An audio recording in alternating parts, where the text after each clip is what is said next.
Ah, hello. My name is Dr. Humphry Wimbletington, and I am here today to tell you about the lesser-known heroes of the Marvel and DC universes, their publication histories, and why you should never mix your red and your white laundry.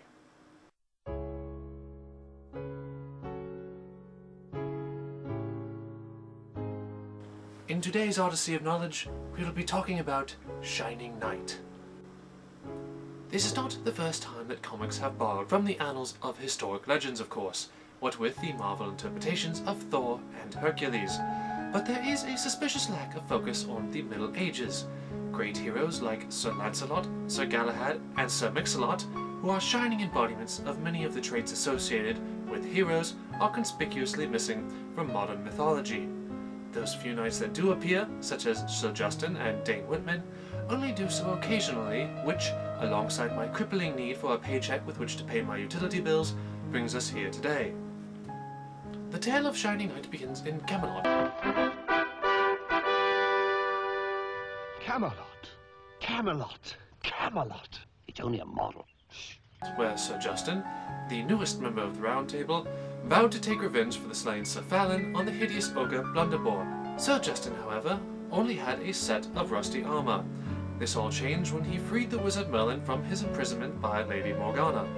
In gratitude, Merlin enchanted Sir Justin's sword to be able to cut through almost anything, his armor to make him nigh invincible, and gave his horse wings, renaming him Victory. With these gifts, Sir Justin was able to overcome the ogre, but in the process was trapped under an avalanche. Because of the magic on his armor, however, he was not able to die, but was instead put in a state of suspended animation to be thought out at a later date.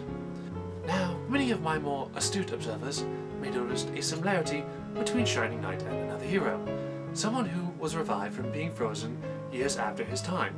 I am of course speaking of Austin Powers. Yeah. Yeah, baby! Yeah. Indeed. Sir Justin was then awoken in 1941 by a Professor Moresby, an archaeologist and historian from New York City. To answer your question, of course archaeologists are perfectly qualified medical experts, which is why I recently had my appendix removed by one for the low price of one kidney. Oh, Julio. Shining Knight then took on the guise of Justin Arthur in order to fight crime, taking on the name Shining Knight. This eventually led to his joining such superhero groups as the All-Star Squadron, the Justice League, and the Seven Soldiers of Victory. Sir Justin has no superpowers himself, save his physical training as a knight, and relies on his armor, horse, and sword. Many people today will know him from his appearance in the Justice League episode Patriot Act, where we get this scene. I'll not let you harm another. I do what I do.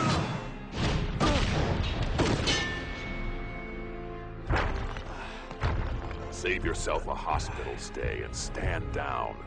That magic armor won't help you. Have at thee!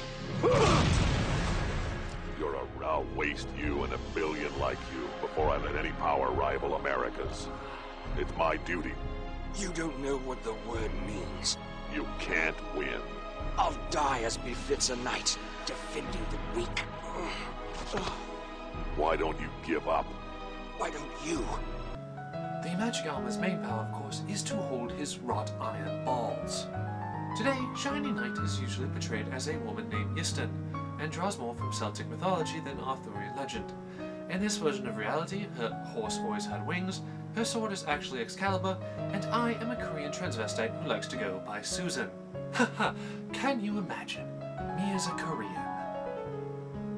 And that is the basic history of Shining Knight.